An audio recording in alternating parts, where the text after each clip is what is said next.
우리 통합교단, 여러분은 통합, 합동 별로 관심이 별로 없으시죠, 그죠? 통합이 뭐고 합동이 뭐고 그게 그렇게 중요한 것은 아닙니다. 다만 인간의 어떤 생각과 또는 사소한 신학적 차이를 그렇게 교단을 새롭게 만드는 그런 일들이 우리 가운데 있었습니다. 그러나 이제 우리는 주 안에서 모두가 하나의 교회임을 고백하며 하나 되어야 할 것입니다. 그런데 저희 서산교회는 대한예수교 장로회 통합 측에 소속되어 있는 교회입니다. 1959년에 WCC와 에큐메니칼 신학의 어떤 차이로 인하여서 교단이 둘로 나누어지게 됩니다. 그래서 합동이 통합이 그렇게 세워지게 되죠. 저희 교회는 1947년에 이곳에 교회가 세워졌고 1959년 그런 교단 분열로 인하여서 합동 통합이 나누어지면서 한 2년 후인가 서산 제1장로교회가 합동 측 교회로 그렇게 나가게 됩니다. 그래서 서산에 서산교회가 있고 서산 제1장로교회가 있고 그 장로교가 두 개가 큰 곳이 있는데 저희는 통합 측에 여전히 소속되어 있는 교회요, 서산 제1장로교회는 합동 측에 소속되어 있는 뿌리로 보면 하나의 교회인 것입니다. 그런데 우리가 이렇게 교회를 세우고 교회의 이름을 지을 때에 거기에 주로 보면 지명을 따라갑니다. 교회가 그렇게 많지 않을 때에는 서산 지역의 서산교회, 그 다음에 태안에는 태안교회, 당진에는 당진교회, 그렇게 이제 세워지죠. 그런데 교회가 시간이 지나면서 부흥하고 많아지다 보니까 그 다음 생기는 그 교회들이 중앙교회, 제일교회, 서산중앙, 서산제일 뭐 이렇게 그 이름을 붙여가면서 그렇게 가게 되어집니다. 우리 통합교단을 얘기하면 가장 먼저 떠오르는 교회가 영락교회입니다. 근데 원래 영락교회는 그 이름이 처음에는 베다니 교회로 시작이 됩니다. 그러다가 이후에 우리가 지명을 따라 교회 이름을 하는 것이 좋겠다 그렇게 해서 영락교회로 바뀝니다. 근데 지금은 그 지명이 중구 저동이죠. 근데 영락교회로 지명을 따라 교회 이름을 결정해 놓고 그리고 나서 얼마 있지 않아서 한두 달 지나서 동네 이름이 바뀌어 버립니다. 영락동이 저동으로 바뀌는 거예요. 그래서 뭐 또 바꿀 수는 없으니까 영락교회로 지금까지 그렇게 그 이름이 이어져 내려오고 있습니다. 그런데 이렇게 우리가 교회 이름을 붙일 때에 지명을 따라 부르기로 한 것은 그것은 1885년에 황해도에 우리 장로교의 처음 교회인 소래교회가 세워지게 됩니다. 그런데 이 소래교회는 그 지역명이 송천리입니다. 황해도 장년군 대구면 송천리. 그런데 송천이라고 하는 것은 한문이고 그것을 순우리말로 하면 솔레가 되는 것이고 그걸 소리 나는 대로 그냥 소래교회라고 그렇게 이름을 붙이게 된 것이죠.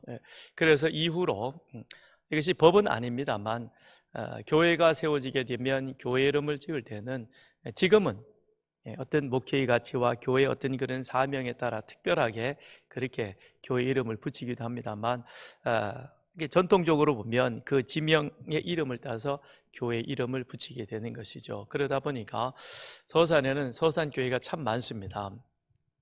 우리 교회도 서산교회요, 감리교회도 서산교회요, 성결교회도 서산교회요, 그리고 이단들도 서산교회라고 이름을 붙여요.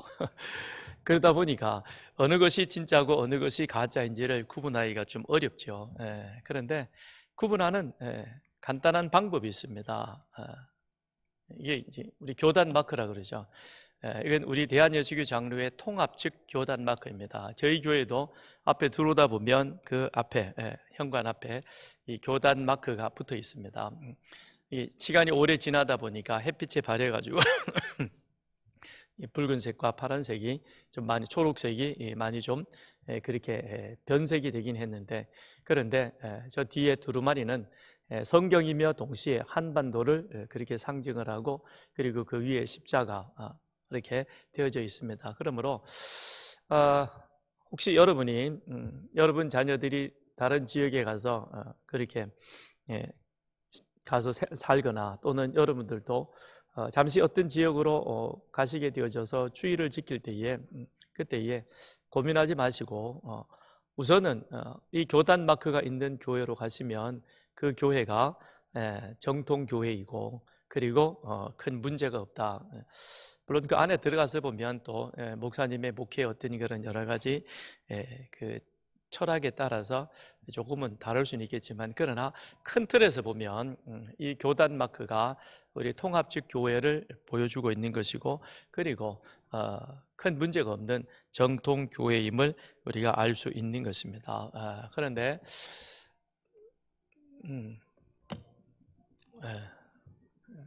전화 그냥 받으세요. 지금은 예배 중. 성경에도 보면요, 성경에도 보면 교회 이름들이 많이 등장을 하죠. 그런데 그 이름들이 전부 지명을 따라 그렇게 붙여진 교회임을 알 수가 있습니다. 처음 교회인 예루살렘 교회, 그리고 이방인 교회에 처음 세워진 안디옥 교회, 그리고 바울이 선교하면서 여러 지역을 다니며 세웠던 그 교회들, 데살로니가 교회, 고린도 교회, 그리고 에베소 교회, 빌립보 교회, 그런 많은 교회들이 있죠. 저는 개인적으로 많은 교회들 가운데 데살로니가 교회를 참 좋아합니다. 그래서 제가 2007년도 저희 교회 창립 60주년 되었을 그때에 데살로니가 교회로 함께 말씀을 나누면서 데살로니가 교회가 가지고 있는 믿음의 역사와 사랑의 수고와 소망의 인내, 이 세 가지가 우리 교회 안에 함께 있으면 좋겠다. 그러면서 우리 교회가 그때 베델 프로젝트를 시작을 하면서 40년 후인 100주년 때에 우리 교회는 어떤 모습을 띠는 것이 좋을까? 100주년이 되었을 때 우리 서산교회가 데살로니가 교회처럼 믿음의 역사, 그리고 사랑의 수고, 소망의 인내, 믿음, 소망, 사랑, 이 세 가지가 있으며 그 가운데 우리들이 함께 같이 아름다운 신앙의 대를 잘 우리 후손들에게 이어져 가며, 그리하여 이제 자라나는 우리 이 청소년 자녀들이, 그들이 100주년이 되었을 때 그때 대한민국의 주역이 되는 각 분야의 큰 일들을 감당하는 그런 믿음의 사람, 하나님의 사람으로 세워져서 하나님의 일을 감당하는 그런 사람들이 되었으면 좋겠다. 그렇게 베델 프로젝트를 시작을 했었고, 그것이 잘 이어져서 오늘 잠홍동에서 우리가 이렇게 아름다운 예배당에서 함께 같이 예배하는 그런 귀한 은혜로까지 이어져 내려왔습니다. 그런데 이게 78년이 되어서요. 18년이라는 시간이 지나갔네요. 그때는 40년이라는 것이 참 멀리 느껴졌습니다. 그래서 우리가 갈 수 있을까 그랬는데 이제 22년밖에 안 남았어요. 그죠? 22년 지나면 100주년 기념 예배를 드리겠네. 이 자리에 계신 여러분 모두가 100주년 기념 예배에 참석해서 함께 은혜를 나누고 하나님 앞에 감사하기를 바랍니다. 가능해요. 80 그래봐야 그때 되면 102세밖에 안 되고 그렇잖아, 그죠? 김영석 교수도 지금 106세인가요? 근데 우리 120세까지 살 수 있으니까 그때까지 여러분 그런 건강을 잘 지키고 믿음을 잘 지켜서 우리 교회 100주년 되었을 때에 참 하나님께서 보여주시는 그런 비전들을 우리가 함께 나누면서 하나님 앞에 감사하는 그런 우리 교회가 되기를 바랍니다. 근데 이처럼 성경에 등장하는 그런 교회들, 예루살렘 교회는 처음 교회였습니다. 안디옥 교회는 이방인 지역 사이에 세워진 교회로서 그리스도인이라는 명예로운 별명을 얻었던 교회이기도 합니다. 그런가 하면 요한계시록에 보게 되면 7교회가 대표적으로 등장을 하는데, 그 가운데는 칭찬받은 교회도 있지만, 그러나 한편 믿음을, 신앙을 잘 지키지 못해서 주님 앞에 책망받은 그런 교회들도 있습니다. 에베소 교회는 신앙생활하는 그들의 신앙 행위는 아름다워 보였으나 그 안에 하나님을 향한 믿음과 열정이 점점 식어져 갔습니다. 그래서 처음 사랑을 다시 회복했으면 좋겠다. 용두삼이 꼴이 되어가는 것이죠. 신앙생활이 이렇게 되어서는 안 될 것입니다. 처음 하나님 앞에 받았던 은혜와 사랑이 가면 갈수록 더해지고 더 뜨거워지고 깊어지고 넓어지는 그런 은혜가 있어야 할 것입니다. 그런가 하면 버가모 교회는 발람과 니골라당의 교훈을 그들이 받아들임으로 그렇게 교회가 힘들어지게 되는 것이죠. 우리가 받아들여야 할 것은 오직 하나, 그리스도의 가르침인 것입니다. 하나님의 말씀을 우리 마음 중심에 두고 그리스도의 가르침에 따라 우리는 거기에 순종하며 그것을 살아내는 그런 우리 교회가 되어야 할 것입니다. 또 한편 두아디라 교회는 이세벨이라는 절대 용납하지 말아야 될 그와 같은 교훈을 그들 가운데 받아들임으로 말미암아 그리하여 교회의 거룩함과 순결함을 지키지 못했던 것입니다. 교회는 거룩해야 됩니다. 주님 하나님 말씀하시기를 내가 거룩하니 너희도 거룩하라 그랬습니다. 그러므로 우리는 세상의 빛이 되고 소금이 되어지는 거룩함을 우리 안에 유지시켜야 됩니다. 그러기 위해서는 우리는 하나님의 말씀으로 순결해야 하는 것입니다. 주님 앞에 순결한 신부처럼 우리 자신의 믿음을 잘 지켜야만, 그래야 세상 가운데서 소금으로 빛으로서의 그 사명을 훌륭하게 감당할 수 있는 것이죠. 안디옥 교회는 처음으로 그리스도인이라는 참 명예로운 별명을 얻은 그와 같은 교회였습니다. 26절을 보면 사도행전 11장 26절에 만남의 안디옥에 데리고 와서 둘이 교회에 1년간 모여있어 큰 무리를 가르쳤고 제자들이 안디옥에서 비로소 그리스도인이라 일컬음을 받게 되었더라. 바나바가 바울을 다소에서 데려다가 같이 함께 교회 공동 목회를 합니다. 그 공동 목회를 1년 동안 잘 감당했더니 그 두 사도의 가르침을 받아 교회가 그 말씀대로 실천하며 살아갔더니 주변에 있는 사람들이 안디옥 교회 교인들을 보면서 뭐라고 불렀냐면 그리스도인이라, 그리스도를 따르는 사람들이다, 그리스도의 가르침을 몸소 실천하는 사람들이다 라는 그런 이름을 붙여준 것이죠.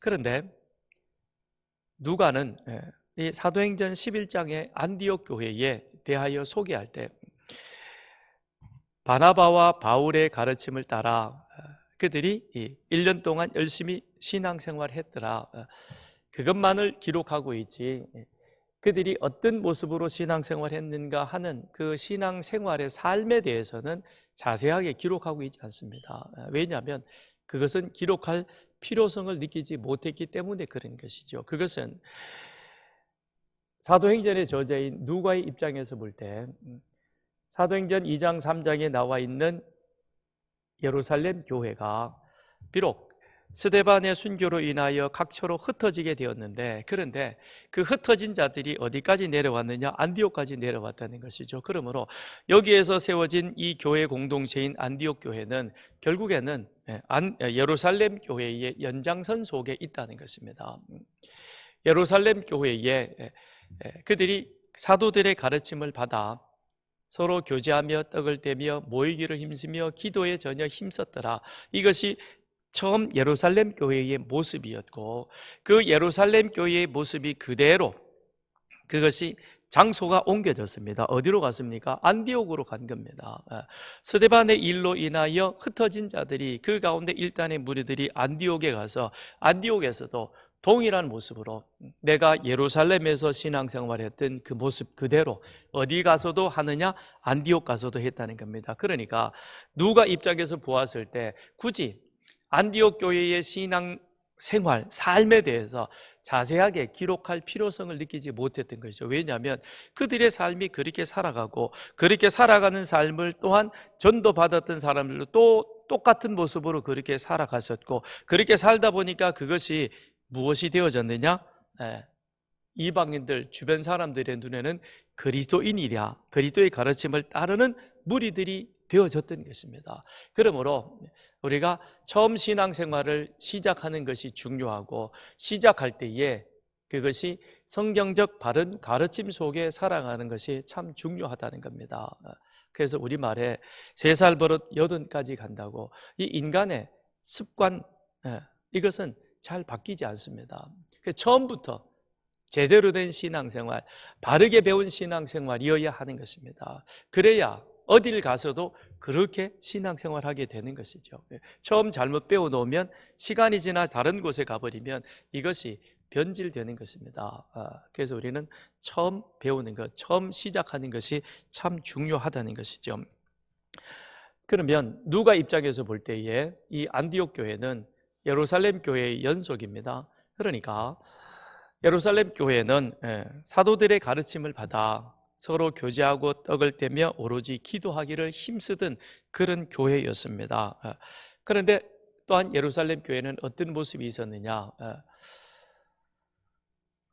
큰 이적과 기사가 그 가운데 함께 나타납니다. 사도행전 2장 43절에 보니까 사람마다 두려워하는데 사도들로 말미암아 기사와 표적이 많이 나타나니, 예수님께서 보여주었던 그런 이적과 기사가 예루살렘 교회 안에도 그대로 나타나게 된 것입니다.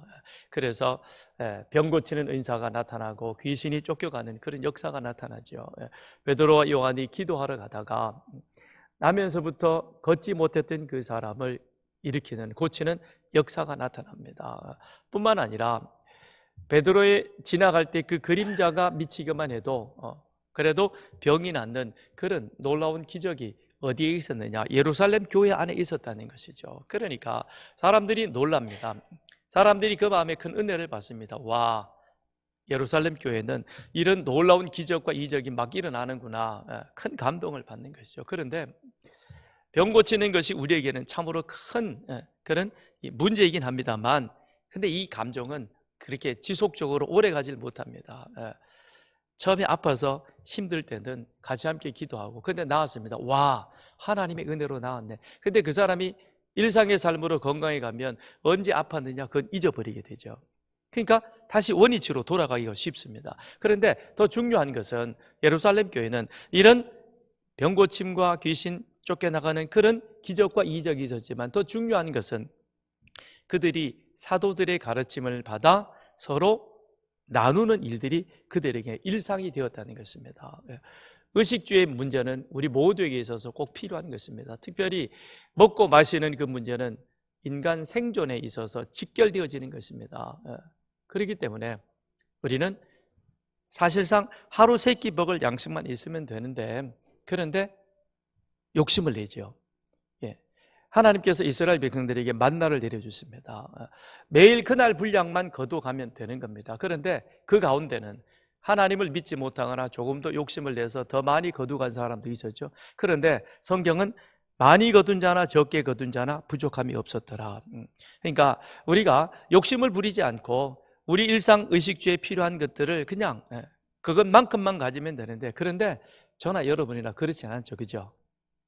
앞으로의 생활이 불확실하고, 그러다 보니까 조금 더 많은 것을 우리는 가지길 원합니다. 그게 우리 모두의 공통된 모습인 거죠. 그런데 예루살렘 교회는 그렇지 않았다는 겁니다. 그러니까 나에게 있는 최소한의 것만을 그들은 소유하였고, 그 나머지 것들은 자연스럽게 서로 팔아가지고 그것을 나누어서 공유한 것입니다. 그래서 가난하고 어렵고 힘든 사람들에게 그걸 나누어 주었던 거죠. 근데 이런 삶이 어디까지 이어졌느냐? 안디옥에 온 사람들도 그대로 그 일들을 했다는 것입니다. 그러니 지금 여기 26절에 안디옥에서 비로소 그리스도인이라 칭함을, 일컬음을 받게 되었더라. 그 삶이 결국에는 주변 사람들에게 큰 감동을 주었다는 것입니다. 그것이 안디옥 교회가 그리스도인이라는 그런 좋은 명예를 얻게 된 것이죠. 말씀드렸듯이 1947년에 저희 서산교회가 세상에 태어났고, 그래서 올해로 78주년이 되어졌습니다. 우리 서산교회가 처음 시작할 때나 지금이나 세상살이는 여전히 힘듭니다. 녹록지 않습니다. 쉬운 때는 한 번도 없었습니다. 언제나 우리의 살아가는 삶은 늘 힘들고 어렵습니다. 그럼 2000년 전에 안디옥의 교회가 세워질 그때나 2000년이 지난 지금에 와서나 우리의 살아가는 삶의 모습은 별반 다르지 않을 것입니다.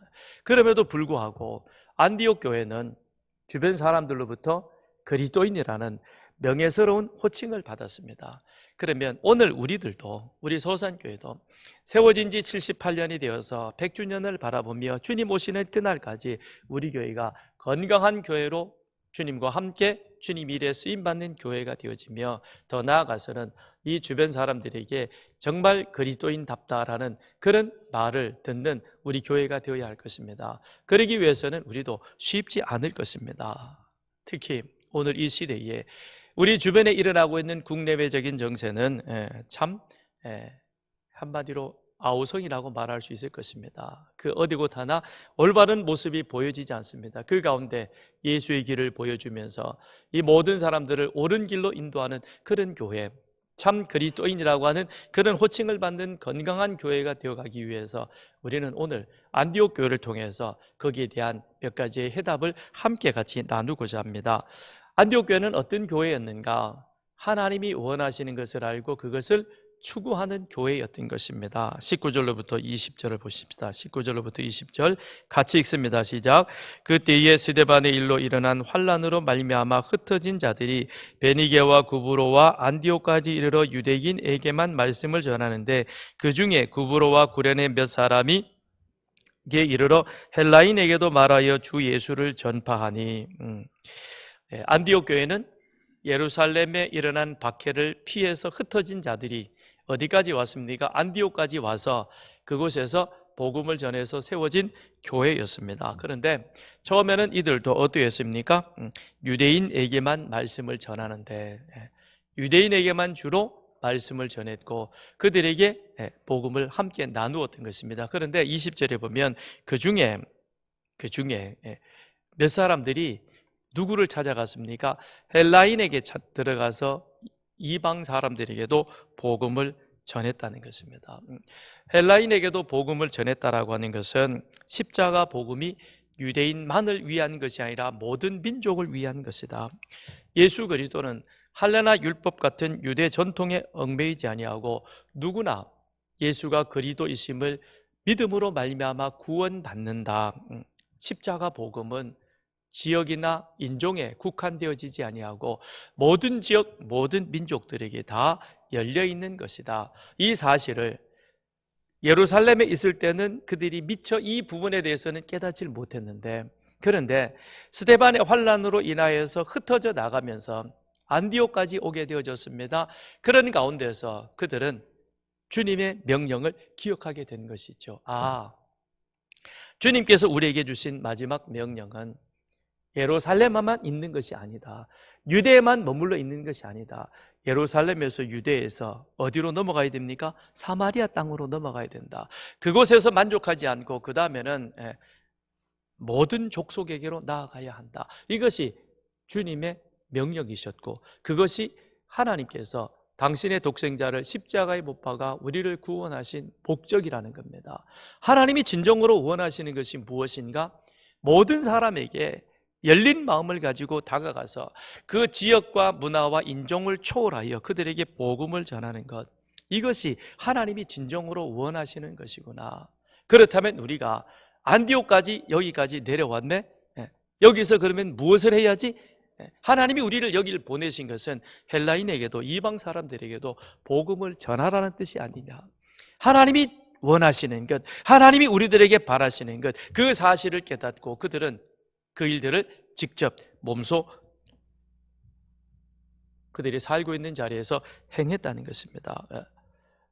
우리들이 예루살렘에 있다가 스데반이 순교를 당하고 흩어지게 한 이유는 미처 우리가 주님의 뜻을 깨닫지 못했기에, 그러기에 하나님이 원하시는 일들을 우리로 하여금 하라고 우리에게 잠시 고난을 주신 것이구나. 그러니 이 고난이 오히려 그들에게는 하나님의 명령에 순종할 수 있는 더 나은 길이 되어진 것이죠.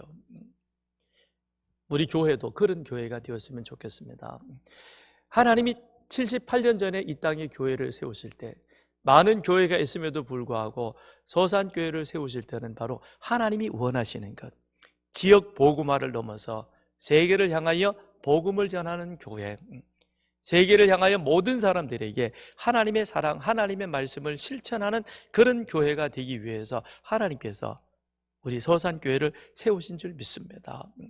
우리가 그 사명을 훌륭하게 잘 감당하면 우리 교회는 주님 오실 때까지 계속 갈 것입니다. 우리는 에베소 교회 같아서는 안 될 것입니다. 신앙의 행위만이 보기 좋은 것이 아니라 처음 뜨거웠던 그런 마음만 있는 것이 아니라 그 뜨거웠던 것이 시간이 갈수록 더해가는 것, 더 넓어지고 더 깊어지고 그리고 더 높아져서 그리하여 마음껏 주의 복음을 모든 열방을 향하여 외치고 전하는 바로 그와 같은 교회가 되어야 할 줄 믿습니다. 그렇게 해서 우리는 주님 말씀에 순종하는 것이죠. 우리는 하나님을 다 알아서 순종하는 것이 아닙니다. 하나님의 뜻을 다 알아서 우리는 순종하는 것도 아닌 것입니다. 그런데 우리가 우리 마음속에 하나님의 뜻을 깨닫고 그것을 순종하려고 내 자신을 하나님 앞에 내어드릴 때 하나님께서는 우리를 그렇게 사용해 가시는 겁니다. 하나님께서 이스라엘 백성들을 구하시기 위하여 모세를 찾아가셨습니다. 그리고 모세를 이제는 애굽으로 가라, 바로 앞으로 가라라고 말씀합니다. 그랬더니 모세가 뭐라 그럽니까? 나는 그럴 만한 능력이 자격이 없습니다 라고 말합니다. 그랬더니 하나님께서 모세에게 뭐라고 말씀하십니까? 나는 여호와야, 나는 스스로 있는 자니라 라고 말씀하십니다. 스스로 있는 자라는 것은 그건 하나님은 모든 존재의 근원이시라는 겁니다. 모든 존재의 근원이라는 것은 하나님의 모든 것이 하나님으로부터 나왔다는 것입니다. 그러므로 바로도 하나님에게서 나온 것이요 이스라엘 백성들도 하나님에게 나온 것이요 그건 바로도 이스라엘 백성들도 하나님 손안에 있다는 겁니다. 그러므로 모세 네가 나에게 순종하면 그러면 내가 내 능력으로 이스라엘 백성들을 애굽에서 구원해 내겠다. 하나님은 모세에게 말씀하십니다. 여러분, 우리가 능력이 있어서 우리가 실력이 있어서 주의 일을 잘합니까? 그렇지 않습니다. 순종이 제사보다 낫다고 하셨습니다. 주님께서 우리에게 원하시는 것은 주님의 뜻을 알고 거기에 순종하는 것입니다. 우리 하나님은 순종하는 자를 통해서 하나님의 역사를 만들어 갑니다. 그런데 우리가 하나님의 뜻에 순종해 갈 때 우리는 조금씩 하나님을 더 깊이 알아가게 되어져 가는 겁니다. 그래서 우리는 하나님을 온전히 신뢰하게 되는 것이죠. 하나님은 오늘도 우리들에게 원하시는 것은 순종입니다. 먼저 한번 행해봐라. 그러면서 내 능력을 경험해 보아라. 그러면서 더 깊은 곳까지 나아가라라고 우리에게 말씀하십니다. 그러므로 우리는 순종하여 하나님의 뜻을 알고 그 뜻에 하나님과 함께 일들을 만들어가는 우리 서산교회가 되기를 바랍니다. 또한 이 안디옥 교회는 그리스도를 그 마음 중심에 모시고 그리스도로 중심 잡는 그런 교회였던 것입니다. 21절부터 26절입니다. 주의 손이 그들과 함께 하심에 수많은 사람들이 믿고 주께 돌아오더라. 예루살렘 교회가 이 사람들의 소문을 듣고 바나바를 안디옥까지 보내니 그가 이르러 하나님의 은혜를 보고 기뻐하여 모든 사람에게 굳건한 마음으로 주와 함께 머물러 있으라 권하니 바나바는 착한 사람이요 성령과 믿음이 충만한 사람이라. 이에 큰 무리가 주께 도하여지더라. 바나바가 사울을 찾으러 다소에 가서 만나 안디옥에 데리고 와서 둘이 교회에 1년간 모여있어 큰 무리를 가르쳤고 제자들이 안디옥에서 비로소 그리스도인이라 일컬음을 받게 되었더라. 수많은 사람들이 예수 믿기로 작정하고 주께 돌아옵니다. 그랬더니 바나바가 그들을 향하여 뭐라고 말합니까? 굳건한 마음으로 주와 함께 머물러 있으라 라고 가르칩니다. 굳건한 마음으로 주와 함께 머물러 있으라. 그 말은 견고한 마음으로, 흔들리지 않는 마음으로, 하나님에 대한 그 첫 고백이 끝까지 그 약속을 지키는 자로 그렇게 굳건히 서 있으라고 그렇게 말하는 겁니다. 여기서 누가가 강조하는 말씀이 있습니다. 그게 바로 무엇이냐면 주께로 돌아온다. 많은 무리가 주님께로 돌아왔더라, 더하더라라고 그렇게 표현하고 있습니다. 주께로 돌아왔다라는 그 의미는 어떤 것입니까? 사람 원래의 자리로 돌아오는 겁니다. 우리의 원래의 자리는 어디냐? 주님 안에 있는 겁니다. 내가 주님 안에, 주님이 내 안에 있을 때 그게 사람다움의 모습인 것입니다. 주님 밖에 있으면 아무리 우리가 우리 모습을 잘 꾸밀지라도 죄송합니다. 사람이 아닙니다. 인간이 아니에요. 그냥 육신적으로 인간의 탈을 뒤집어쓴 짐승이에요. 그러니 짐승 같은 행동을 하죠. 그렇죠? 하나님이 우리 마음에 있어야 됩니다. 왜 그러느냐? 우리는 하나님의 형상대로 지음받은 자이기 때문에 그렇습니다. 그래서 하나님의 형상대로 지음받았다는 것은 우리는 하나님 안에 하나님과 교제할 때 그때 사람다움의 모습으로 살아갈 수 있다는 의미가 되는 것입니다. 그들이 주께 돌아왔다라는 이 의미는 예수님의 비유 가운데에서 둘째 아들이 아버지에게 가서 아버지, 나에게 돌아올 유산을 나에게 미리 주세요. 그리고는 그 유산을 받아서 먼 곳으로 갑니다. 그런데 멀지 않아서 그는 그 모든 재산을 다 허랑방탕하게 날려버리고 맙니다. 그리고 나서 그는 생각합니다. 내가 왜 이렇게 됐지? 사람이 사람다운 음식을 먹어야 되는데 돼지가 먹는 쥐염 열매를 먹으려고 해도 배를 채울 수가 없는 그런 비참한 지경까지 빠지게 되었습니다. 그건 어디서부터 시작되었습니까? 아버지를 떠남으로. 하나님을 떠나면 사람 눈에는 좋은 집에 살고 잘 먹는 것 같지만 그러나 그 인간은 비참한 거예요. 눈에 보이는 것이 아니라 영적인 모습을 볼 수 있어야 되는 것이죠.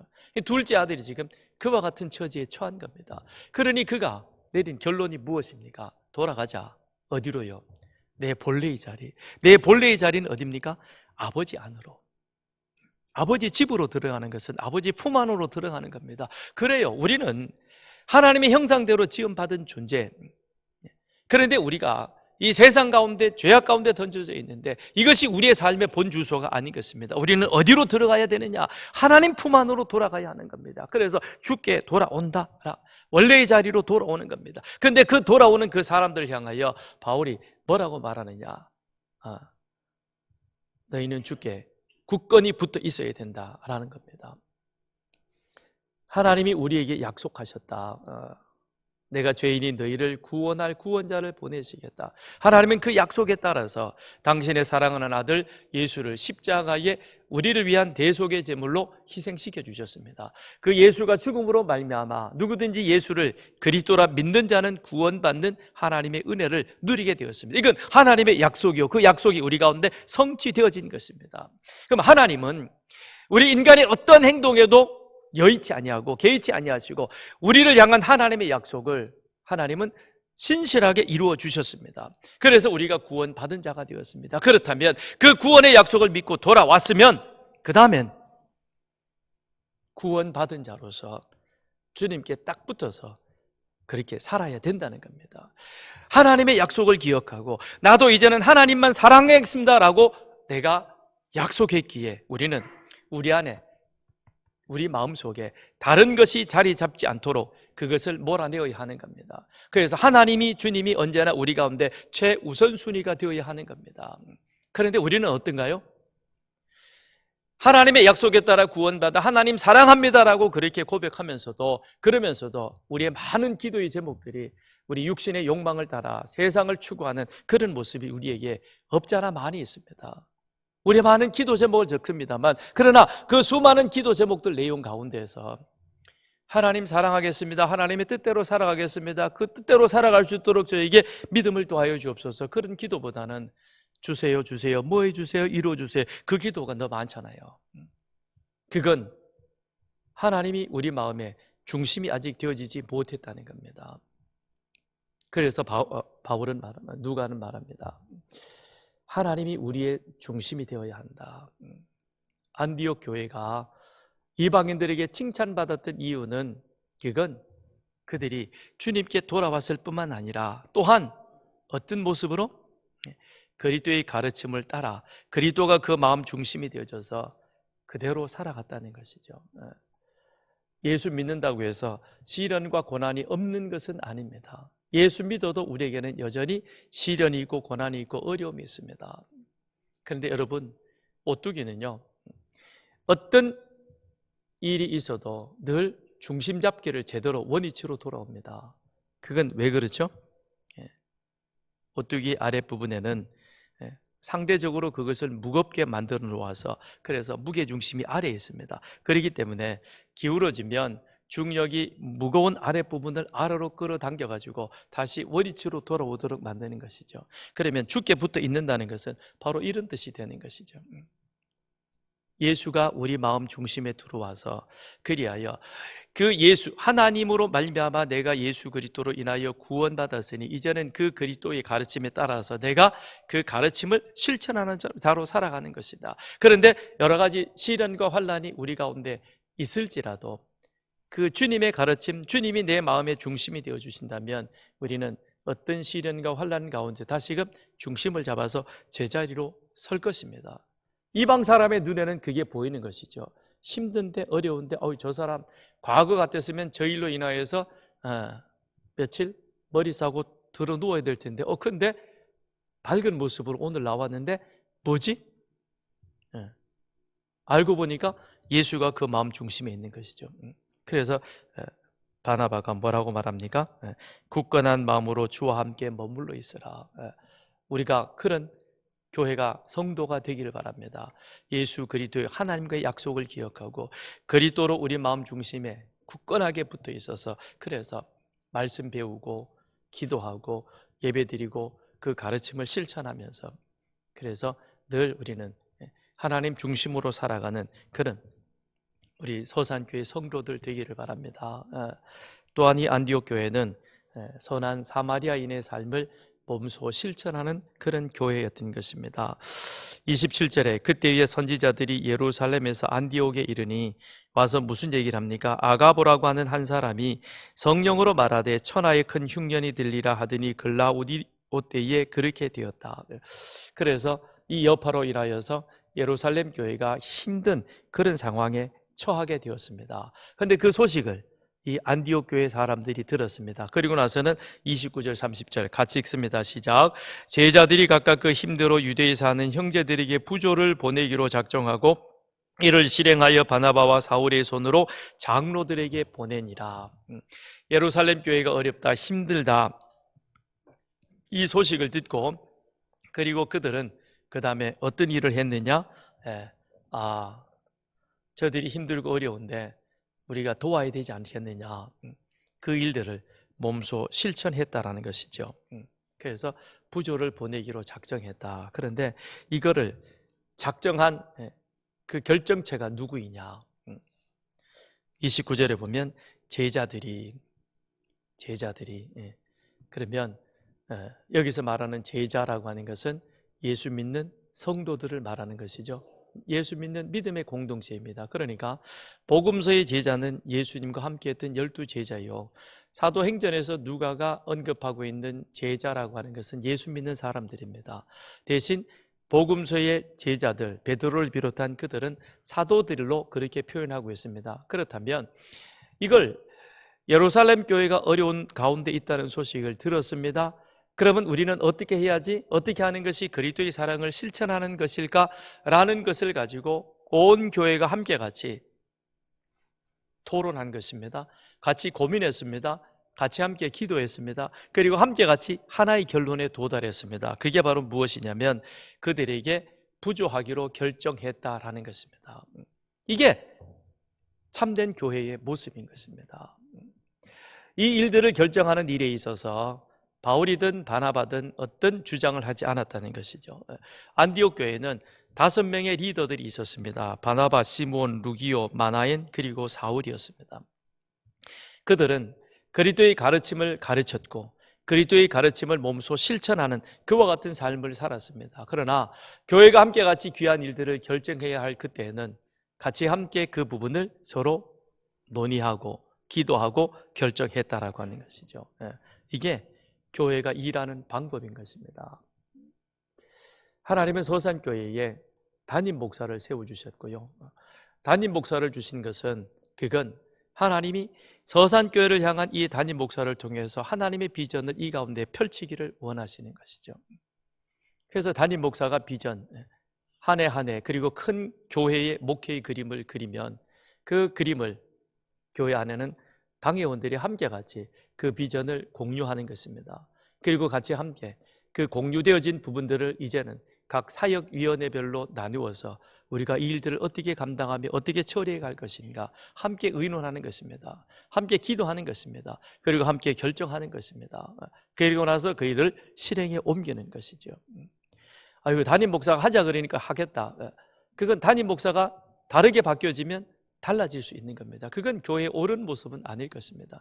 하나님은 이 교회 안에 담임 목사를 두시되 그 담임 목사는 하나님의 뜻을 대리하여 그것을 실행에 옮길 수 있는 그와 같은 리더십으로 이 가운데 두셨던 것이요.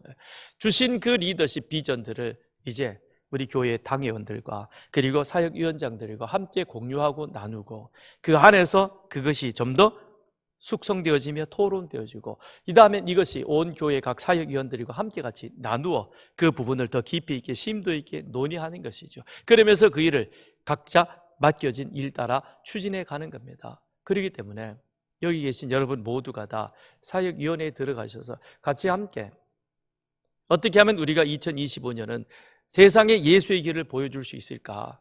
그 예수의 길을 보여주는 그 가운데 우리가 오늘 당회에서 일단 결의하여 창립 주일에 드려진 헌금을 그렇게 우리가 구호 헌금으로 보내겠다. 그러면 그 다음엔 좀 더 구체적으로 이를 어떻게 실행할 것이냐. 내일 모레 노회가 있는데 그 노회에 우리가 어떤 모습으로 함께 같이 참여하여 함께 같이 충남노회가 노회 회집되어져서 논하는 그 부분을 우리가 도울 수 있을까? 물론 우리가 그 결정에 참여하는 건 아닙니다. 그러나 350명 정도 되어지는 분들이 우리 교회를 방문할 때 차량이 주차가 어떻게 되며 점심을 어떻게 우리가 준비할 것이며 간식은 어떻게 준비할 것이며 안내는 어떻게 할 것이며 이런 여러 가지 일들을 함께 나누는 것이죠. 그걸 각 사역위원회, 그 각 부서별로 나누어서 그리하여 그 하나하나를 작지만 실행에 옮겨가는 겁니다. 그럴 때 이 교회는 더 건강한 교회로 더 아름다운 교회로 함께 자라가게 될 줄 믿습니다. 저는 우리 서산교회도 안디옥 교회 같은 그런 교회가 되었으면 좋겠습니다. 하나님이 원하시는 것을 알고 추구하는 교회, 예수 그리스도를 그 마음 중심에 잡고 그리고 그리스도의 가르침을 따라 실천에 옮기는 교회, 그리하여 선한 사마리아인 같은 삶을 우리 생활 속에 보여줌으로 말미암아 세상이 우리를 바라볼 때 저들은 참된 그리스도인이라 그렇게 자신 있게 불려줄 수 있는, 그런데 우리가 그 말을 들었을 때 부끄럽기보다는 더 잘해야 되겠다는 그런 마음의 다짐이 우리 속에 드는 교회, 이것이 우리 서산교회가 앞으로 계속해서 추구해 가야 할 모습일 것입니다. 어떻게 가능할까요? 오늘 이사야서는 말하고 있습니다. 너희는 물된 동산 같겠고 물이 끊어지지 아니하는 샘 같을 것이라. 그러므로 거기에서 날 자들이 무너진 데를 수축하고 길을 보수하고 많은 사람들이 거할 곳으로 만들어 갈 것이다 라고 말합니다. 물이 끊어지지 않는 교회, 하나님의 성령이 언제나 역사하는 교회, 하나님의 말씀과 기도가 끊이지 아니하므로 우리는 늘 그렇게 말씀 가운데 기도 가운데 머물러 있음으로 말미암아 하나님의 성령이 뭐라고 우리에게 말씀하시는가, 이끌어 가시는가, 그리고 그 성령의 예민한 교회가 되어질 때 이것이 물된 동산 같은 교회일 것이요, 바로 그런 모습으로 우리가 이곳에서 신앙생활하며 가정에서 살아갈 때 그 가정에서 우리 자녀들이 그런 모습을 보면서 아름다운 신앙의 대를 함께 이어가게 될 것입니다. 그러므로 우리에게서 날 자들이, 우리 믿음의 후손들이 무너진 곳을 다시 보수하고 길을 새롭게 만들어서 많은 사람들이 거할 곳으로 만드는 그런 아름다운 하나님의 사람, 하나님의 교회가 되어가게 될 줄 믿습니다. 그런 서산교회가 이루어질 수 있도록 우리 같이 함께 기도하며 준비해 나아가는 여러분 모두가 되기를 바랍니다. 이 시간 우리 같이 함께 기도하겠습니다. 오늘 주신 말씀을 기억하며 하나님, 우리 서산교회를 78년 동안 함께해 주시니 감사합니다.